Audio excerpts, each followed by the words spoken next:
Okay, everybody, welcome to the latest episode of All Too Real 2.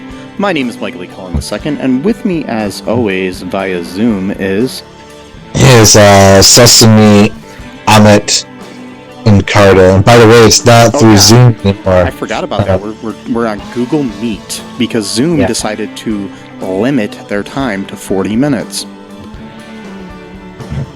Yeah. I'm not happy with you, Zoom, if you're listening. Which is bullshit, because how many meetings only go on for 40 minutes? I mean, like... Well, that's why they try to get you to upgrade and pay for longer. Yeah. But yeah. Nobody's going to pay for it, unless you're like a company with a bunch of employees, and then it makes sense to pay for it because you have a bunch of employees. Yeah, but even then, they probably find a workaround. But, oh, yeah, I'm sure. Or they just carry out their meetings through carrier pigeon. Yeah, there's that. Smoke signals, Yeah. I'd be like, should we send a copy of that report to Mr. Jenkins? And then they send a smoke signal saying yes. And then, that takes like an hour or two to get back. And, it takes things a little bit longer. Yeah. Or you could do a Harry Potter method, just like send owls. Yes. Which never really made sense to me. It's like you're in a magical world where you could pretty much do anything through magic, but yet your means of communication are sending letters to owls and having them travel like across the country to deliver said message. And this is the same world we live in, really, technically. I mean, if you watch it, so, I mean, it's modern times. It's not like it's stuck in the past, so they could just email people. See, that's what I never understood about that book or that series. Much like I don't understand the author of said books and her political views. Anyway, email people, pick up the telephone, something. It'd be a lot easier. But anyways, speaking of things that kind of make sense and kind of don't, the Moon Knight episode 6 finale here. That's what we're going to talk about today. Yeah. So, initial thoughts here. It was alright. I didn't like it that much the first time I watched it, and then I watched it again, and then we didn't review it last week, so I didn't watch it again for like another week, but then I just rewatched it just now for a third time, so I still don't like it as much as episode 5, but I do think it's a decent episode overall. It was decent, but it's still the whole Marvel not knowing how to stick a landing really well, in my opinion. Yeah, especially with their shows, TV shows. And sometimes their movies where you got the formulaic thing. I mean, with the exception of you didn't really have necessarily a formula when it came to Doctor Strange, but... Yeah. But a lot of the, this had the same kind of formula. It's, we got a evil monster we got to fight at the end. Yeah, like and then they had that, and they even had like a Shang-Chi type of moment where Amit is like physically getting larger from all of like the corrupt souls that she's eating, which reminded me of Shang-Chi when those bat-like creatures were stealing the souls of people and feeding it to it literally reminded me of the exact same thing. Like, I've got comments to bring up about that when we get to that point. Okay. Sorry if I ruined it already. No, you're good. I just, I've got a thought, and I just got to remember to bring it up. Just remind me. So. Oh, I will. Okay, so, what went down in this episode? Mark is in the field of weeds, and Arthur and his people drag Mark's body out of the little puddle that he's in, and they take the the Upshati or Upshati or Ushpati. Forgot the name of how to pronounce it. Ushpati of Amit that he was holding in his hand, and Arthur does like his whole apology thing where he's like, I'm sorry that it had to be this way or whatever. Mark Spector, Stephen Grant, or whoever else might be living in there. And then Layla kills one of the henchmen, and Arthur hears something, but he just, I guess, ignores it, whatever, I don't know. And then he goes off, in his merry way to, release Amit. And then, meanwhile, Mark is in the field of reeds, just sort of, soaking in, his moment of peace that he's really never had throughout his life, or most of his life. Every time you say Field of Reeds, the Sting song Field of Gold pops in my hand. Oh, really? Field of Gold.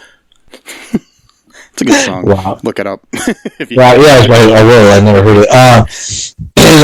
Talarette's there with them, and then Mark decides to go back to be with Steven because he doesn't think it's fair that he gets to have a peaceful afterlife, but Steven is frozen in sand out there because we don't really know what that implies. Does that if someone frozen in sand, are they still technically alive and they're just stuck there? So they're pretty much being tormented in the body that they can't move. It's not really explained. I mean, it's right.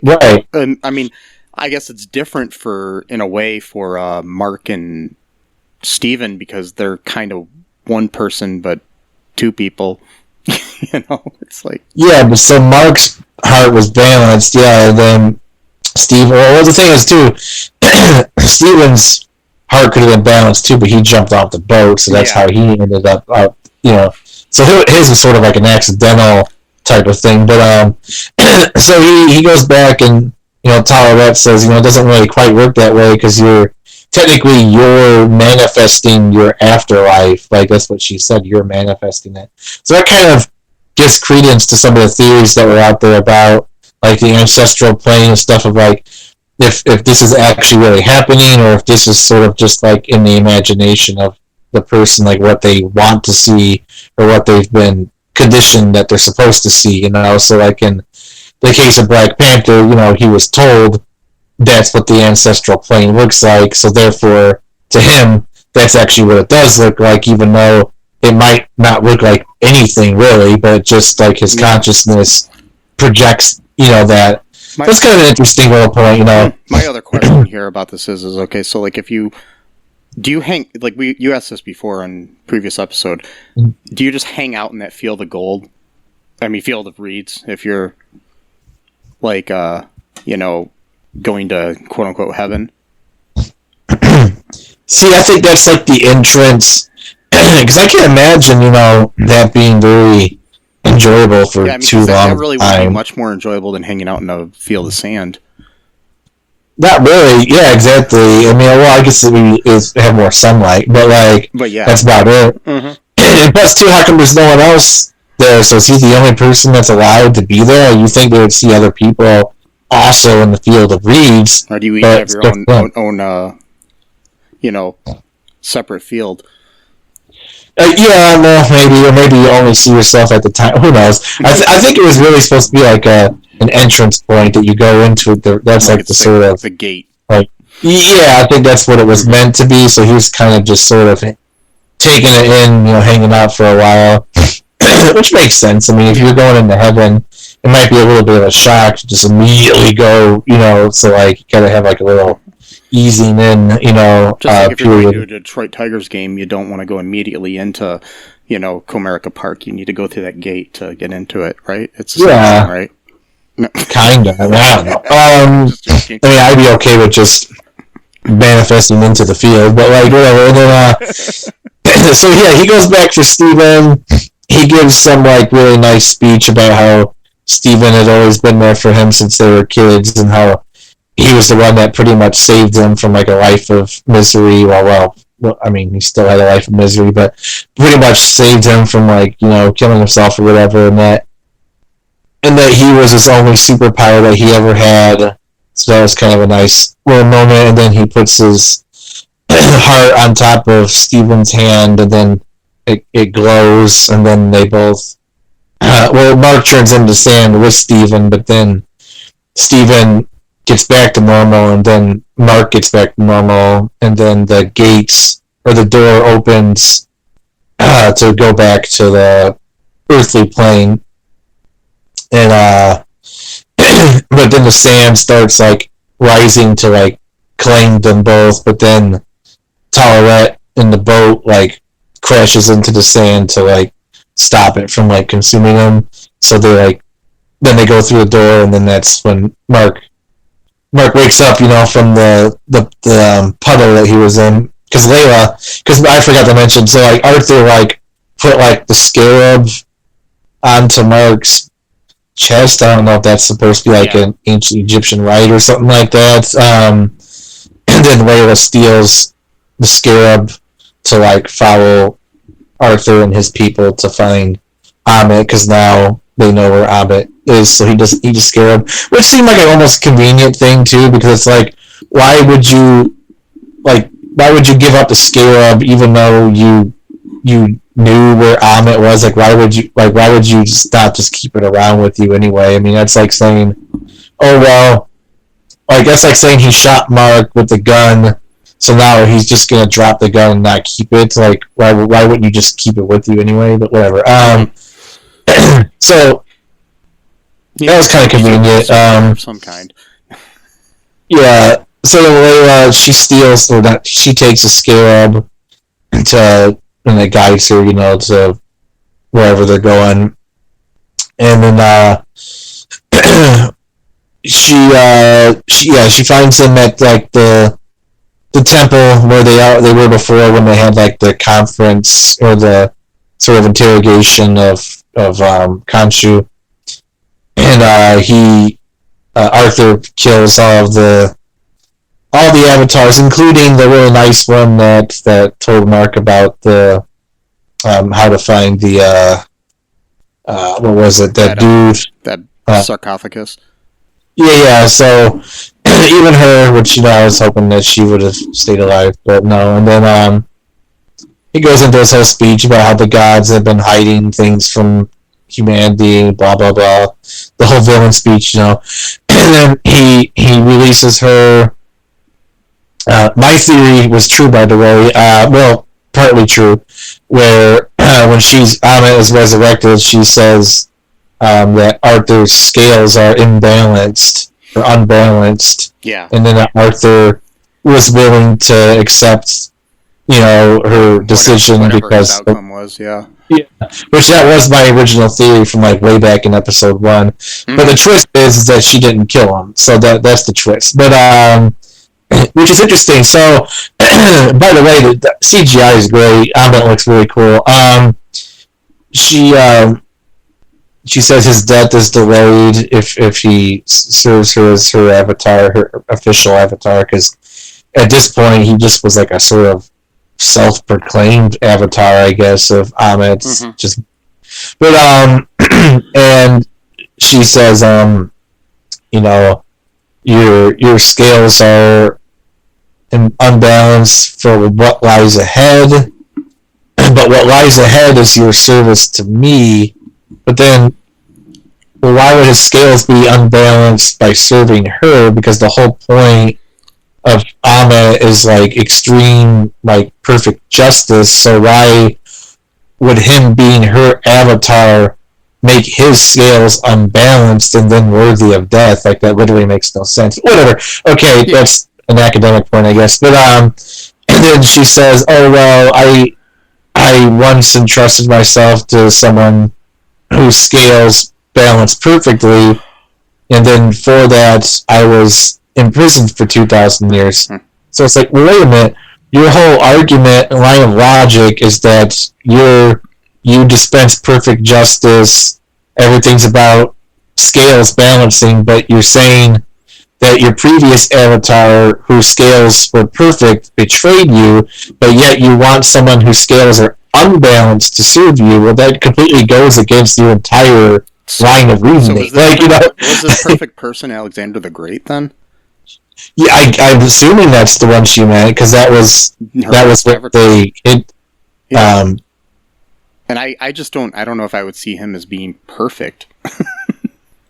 Well, that's what. Well, maybe in her mind, he was like setting up like a sort of world order, I guess, because technically he did conquer the known world at that point, and maybe in her mind that would lead to like a more civilized society where there's like a trade route and people can sort of, I don't know exactly. Technically, though, he like committed genocide and other things. Well, but maybe it just goes to show that she's kind of a hypocrite, really. Or that the people that he killed were people that she wanted him to kill. I don't know.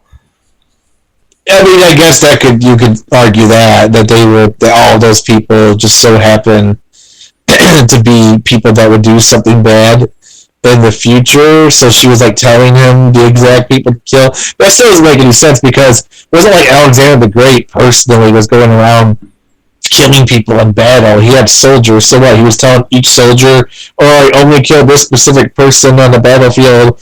How would you even manage that in the heat of battle? It's Hitler or any other, leader in history who has people following them in a, military. They're not personally killing everybody. Exactly. I mean, he may have himself been in the battles himself, but when you're fighting around like hundreds or thousands of people, there's no way you're gonna just be able to target like the exact right people. It's just not. So that was a flaw in the writing. Fine, whatever. Fine, TV. Well. It's fine. That's probably who she meant, or she could have meant someone else, and maybe Alexander the Great was a previous Avatar, and then the one after him maybe was the one that betrayed. They put it in his sarcophagus. Who knows? But as a hiding place. Yeah, it's hard to say. Do we get to the point where Layla becomes a temporary Avatar yet? No. So she so she goes. She finds where they released her, and she finds the Upsashi of Khonshu and throws it on the floor, and he tries to ask her to be his new avatar, and she's like, no way, like I'm not doing that. It's like you turned Mark's life into a waking nightmare. It's like, I'm not gonna he's like, well, that's the only way we can take on Anna, and she's like, no, I'm just not gonna do it. So then he just disappears. And then she becomes Toweret's or Towerit, however you pronounce it. It's temporary avatar. Yeah, which is pretty cool. Yeah, I mean, her costume was sweet when she was in that. Even though I did find it to look a lot like the golden costume that Wonder Woman wore in Wonder Woman 1984. Oh, okay. See, I haven't seen that one yet. You should. I mean, it's worth watching. It's not as good as the first Wonder Woman, but it's good. Okay. Yeah. It's better than all the reviews seem to say it was, in my opinion. But yeah, I always just avoid reading reviews until after I've watched something. Yeah. Yeah, it was kind of turning me off at first, and then I ended up watching it like a year after it came out or something. So. But you're like, oh, that's pretty cool. So what I understand though about her costume is, so are the gods just able to like make any kind of costume they want? Because I thought with Moon Knight it made sense because he's like Moon, like like it seemed like connected to. I mean, himself. You know what I mean? Like I partially think maybe the costume just fits the person. Or personality, because like that's why Moon Knight has two different costumes, at least that we've seen so far. Right. Okay. Because I was wondering about that, because the beetle thing, that's got nothing to do with Taweret. So I was wondering, because that's what her dad used to call her, as a scarab. There was no John Paul, George, or Ringo there either, so it was confusing the hell out of me. Well, yeah, because they're off being the avatars of other gods, so Oh, okay, like, gotcha. Not the Egyptian. They're more of like the Indian gods because they were really into like Indian mysticism for a while. So like sitar music George, yeah. George probably like the avatar of like Krishna or someone like that, or whatever.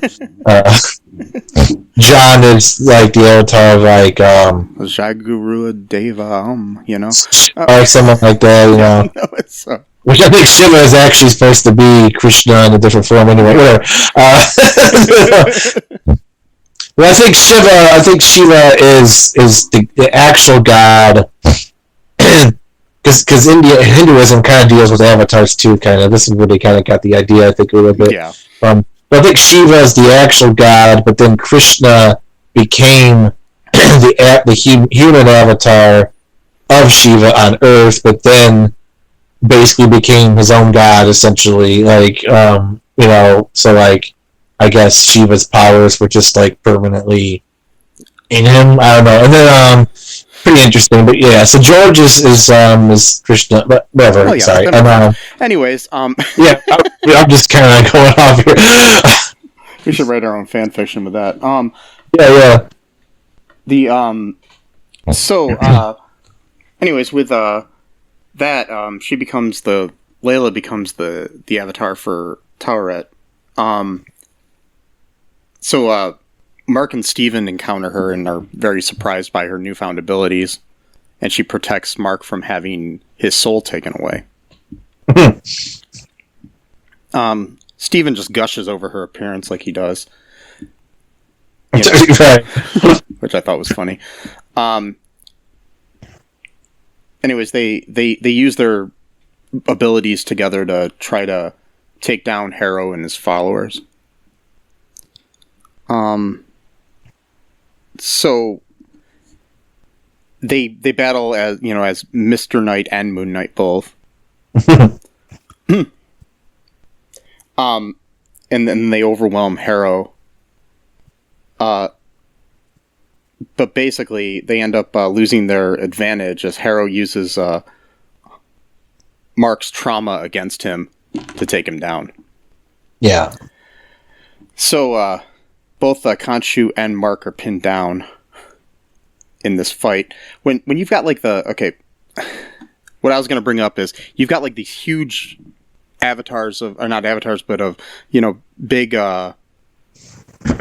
Khonshu and Ammit fighting each other. Mm-hmm. It's like Godzilla and King Kong just fighting each other. When I watched it, that's what I'm sitting here thinking. Like, yeah, I was wondering about that. A Godzilla movie. And what I think was happening though was that I think this was like an invisible fight that like nobody else could see happening, and what we were really witnessing was Mark and Harrow fighting each other, but then that was like a representation of the actual fight going on between Ammit and Khonshu, because it seemed like whenever Harrow had the upper hand, that's when Ammit would have the upper hand, and whenever Mark would have the upper hand, Khonshu would. So it seemed like nobody else could see what was going on, because you'd think we see like these huge people fighting each other. That's what I'm wondering if that's if other people could see it, or if it was just happening, where only the avatars could see it. Yeah, and even them didn't seem like they were paying attention. No. To it either. I don't know. Actually, I'm not sure though, because when Mark, because what happened was Harrow almost kills Mark, but then the whole flashy thing happens again, and then all of a sudden he's got like the cane on Harrow's head, like he killed him with it or whatever. Basically, he turned into Jake Lockley essentially, and then or that's at least like the theory, and then there's a bunch of like dead people surrounding him with a bunch of fires, so he's probably did a whole bunch of violent shit and then killed Arthur Harrow. And then but then as we see that though, we see Ammit though is dragging Khonshu, so it's like, well, if that's like Harrow it's confusing to think whether we can see it or not. Did you happen to see the Book of Boba Fett TV show? saw. I don't know if it was like the 7th episode. I don't know how many episodes there were. I saw the last one that they had, and I haven't checked it in a while. But okay, because I mean, no, it's only had one season, and I think it was like 7 episodes. But okay, well I watched the season finale. I'm pretty sure it was the finale. Had like this big battle where it was kind of Godzilla-ish too, with a big Rancor monster. Oh yeah, okay. So I'm just like Disney Plus. Are you just like copying, pasting these things, or what? You know. So. Well, it seems like they are kind of, because like we're getting into like the monster like aspect of stuff. Like we got like you said, it's kind of like a Godzilla type of thing. We got a lot of tentacle shit going on lately in the Marvel movies. Yeah. Like we got that tentacle monster in Shang-Chi. We sort of had a tentacle-y people in the Eternals. They kind of had like tentacle stuff going on, and then Doctor Strange. Yeah. But yeah, Doctor Strange. They even showed that in the trailer, so it's not a big deal. Yeah. But yeah, tentacle. So it seems like we're going into the tentacle period of the Marvel movies, or so. I don't know. Is there like a tentacle technical department? Yeah, maybe. They just like they have to like have a certain amount of tentacles or whatever they got. Do you want to take a quick break and then talk about the rest of this? You want me sure. To back? Okay, we'll be right back, folks.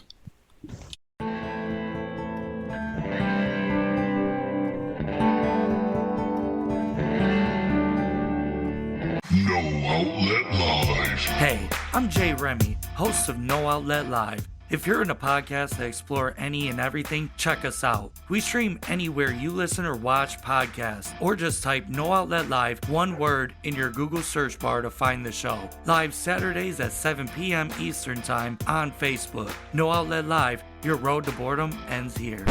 Do you like Tessa? Do you think this will be a date that can last? Well, she's not very articulate.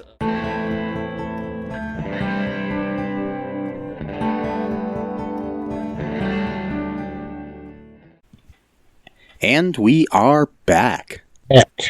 In black. Yeah.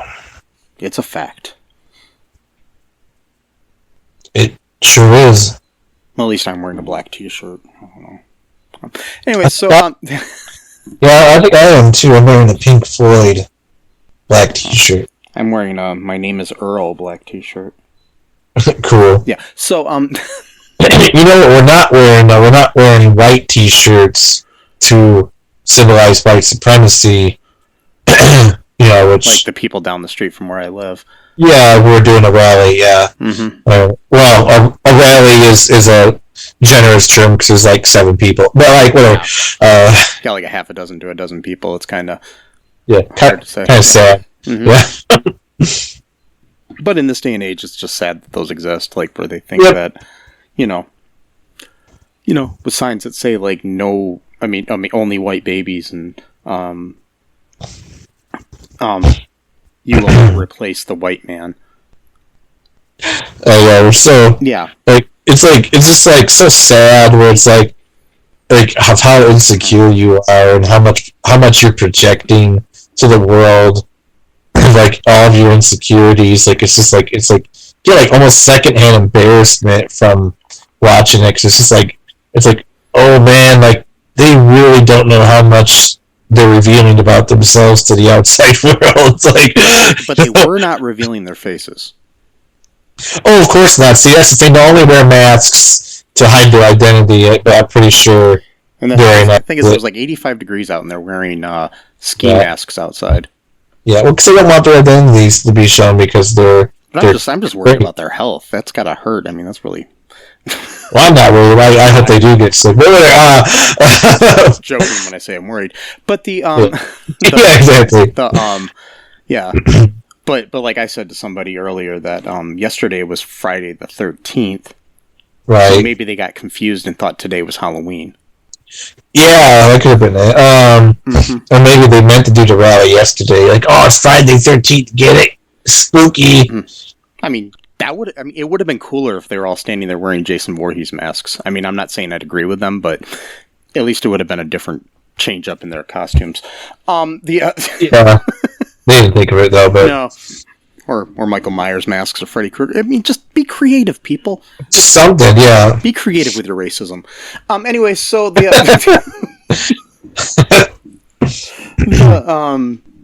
actually, just stop being racist. That's the most creative thing you can do. Yeah. Yeah. So back to the show here. We've got everybody's fighting. Everybody was kung fu fighting. Everybody was, fast as lightning. That's what it was, right? No. Yeah. So, anyways, Layla at one point tells Mark that he has a choice to not kill Arthur Harrow. And after they imprison Anna in his body, yeah, did a spell or like a incantation or whatever. Yeah, we've got after the big kaiju fight going on up in the pyramids, we've got that going on, and then we've got the whole we take we take Amit's soul, put it in Harrow's body like you do, and then because everybody likes to have a Egyptian goddess in your body. Yeah. Sure. It's like taking aspirin, you just you're not feeling well, you just take an Egyptian body.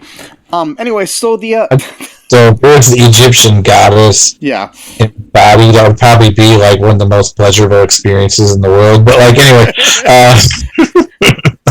depends on how you look at it. Yeah.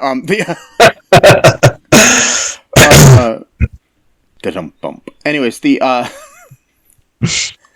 so he basically, what ends up happening here? Because you probably know more than I do. Oh yeah, because I just watched it again. So they do the spell, and it like kind of goes throughout like the statues of like the other gods that are now have no avatars left, I guess, and then it gets into Arthur's body. I think Arthur was dead at this point. I think, and then like it's like, you'll never contain me, blah blah blah, whatever, and then Khonshu tells Mark to kill both of them, and then Layla gives the whole speech of like, no, you have a choice, you don't got to be a killer, blah blah blah. It's like they always save it for the last thing. I hate that in part of movies and shows. It's like the whole show is based on this one final action, and then it's like, we're gonna get up to this point, and we're just not gonna do it. It's like, well, why even have a show then if you just weren't gonna do it? But whatever, fine. Or why not 4 episodes earlier tell the guy, hey, you don't have to kill people. Exactly, build it up a little bit. But again, this show had some weird pacing issues. Mm-hmm. It was fine for the first couple episodes, then the pacing kind of got weird. But whatever. So Mark's like, you could kill. I guess Khonshu still can't do things on his own. That he still needs. I still don't quite understand, how that works. But like, whatever. And then, so he was true to his deal, because earlier Steven actually basically negotiated with him for Khonshu to release them both, keyword both as in 2, which is important later on, from Khonshu's service. So then he's like, fine, you're both released, blah blah blah. We get this weird scene where they're back in the psych ward, or the mental health. I don't know what the word is now. Psych ward's kind of an old term. It's a institution, maybe. No, that's maybe. I don't know. something like that. Mental health Well, facility, maybe. Maybe because I know like psych ward's kind of like some stigma to that kind of like this person's psych ward, like. Mm-hmm. But like, so he's back there in Harrow's office where he's playing a psychiatrist, and he's talking about how he's imagining things again and all this kind of stuff. But then they notice that there's a trail of blood every time Arthur walks, probably from the glass that he was wearing in his shoes. And then Mark's like, "Yeah, do you see that, Steven?" He's like, "Yeah, I see it." And then like Arthur looks down, he's like, "Why am I bleeding?" And then they're like, "Yeah, we appreciate the diagnosis, Doc, but we're gonna go our own way or whatever type of thing." So then they wake up, that was like a dream, I guess. They also say later gators to him, which I think is that's right. Which is a continuing thing, which is interesting because Ahmet appears in the shape of a gator, alligator or crocodile, whatever the difference is. There's just a small difference. I always forget which one is which, but something with their teeth. But yeah, I think so. And one tastes more like chicken. I don't know. So, anyways, then what happens here after that scene? They wake up and they're in his apartment. Yeah, they wake up at Steven's apartment and they're just kind of talking to each other, and then they forgot that their leg was shackled to that thing, fall to the floor, kind of thing. They're like, "Oh shit, whatever," It's like, I can't believe you live in this sort of mess or whatever. And then we roll the credits for a few minutes, and then before that, though, while they're in the apartment, you do see their fish tank, and it has 2 fish in it.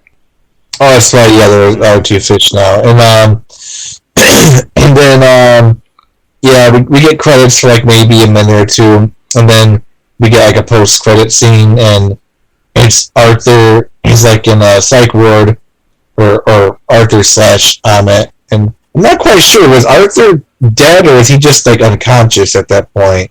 Like I think that's interesting. I don't know if it was Arthur or Ahmet that is in this last scene. No, but I mean, like when they took Arthur to the thing, was he dead at that point? Was he killed or is he? No, that's what I'm saying. I don't know. Oh, okay, gotcha. And then I don't know who is actually controlling the body at this point. Oh, okay. Yeah. So I'm assuming Ahmet's dead, but I don't know.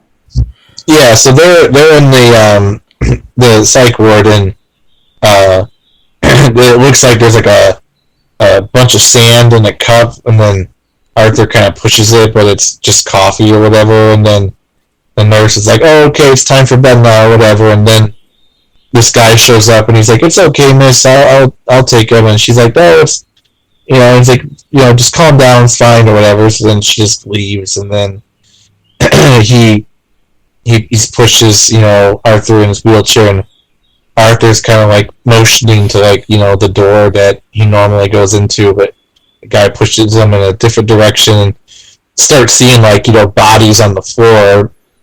He's like, "What?" And then outside there's a white limousine, and the guy, kind of roughly just sort of throws Arthur in, the back seat of the limousine, then kicks the wheelchair violently, like, "Oh god, we got ourselves a violent guy here." And then, Khonshu sitting in like a white suit in the other side of the limousine, and Arthur / Ahmet's like, "Oh god, like really, like you can't hurt us, like are you serious," or whatever. And then Khonshu's like, "Oh, you thought that I really wanted Layla to be my second avatar? Like, no, that's not true at all. It's like Mark has no idea how troubled he really is or whatever." And then he's like, he like knocks on the window, and he's like, "I want to introduce you to my friend Jake Lockley."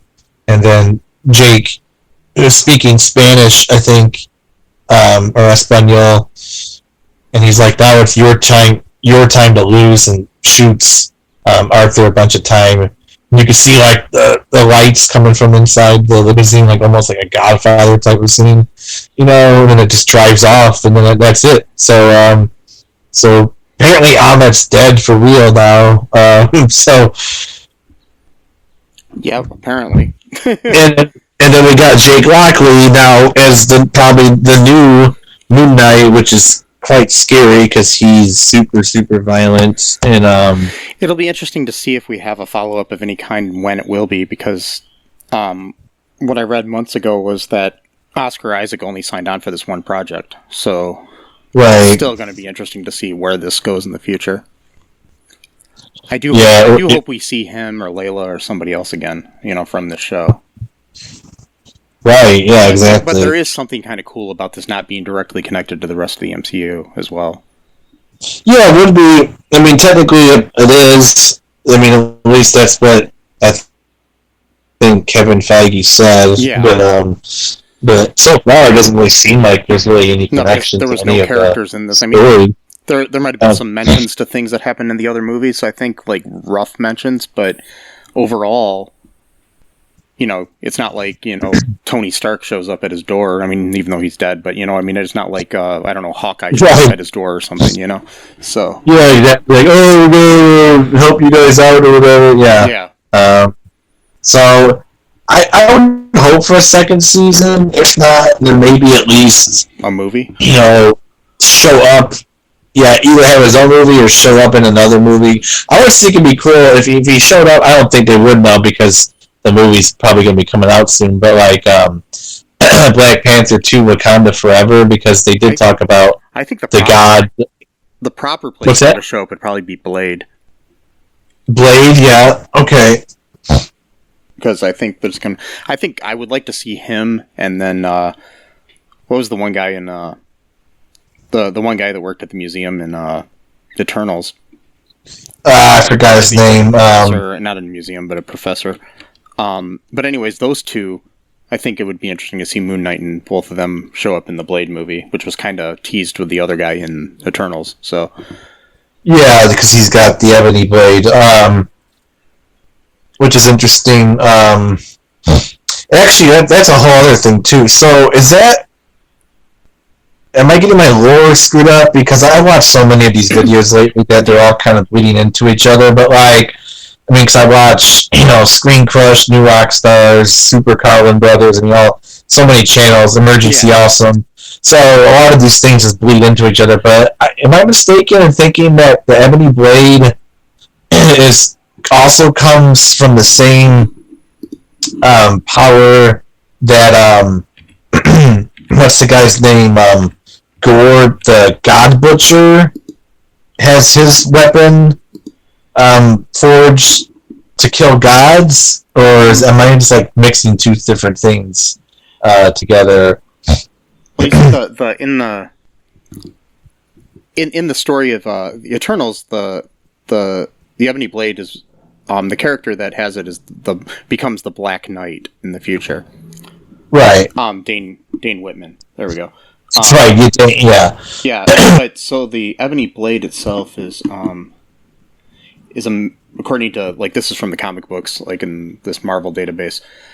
The ebony blade was a magical blade forged by Merlin and Sir Percy from the Starsown meteorite. The ebony blade was enchanted to cut through any object to prevent the death of its wielder and to deflect any magic, but it also carried a curse that would slowly corrupt any user and cause a lust for violence, bloodshed, and death. Okay. According to Knull, Knull, Merlin lied about the true nature of the ebony blade, and it can only be wielded by the impure of heart, drawing out their negative emotions until they become bloodthirsty berserkers. What's the point of that? I don't know. Why would Merlin do that? Merlin's supposed to be a good guy. Maybe he lied because he wanted to see if it worked with the good people. I don't know. Yeah, just like a guinea pig. Just try this out, see if it works. I don't know. Could be the reason why.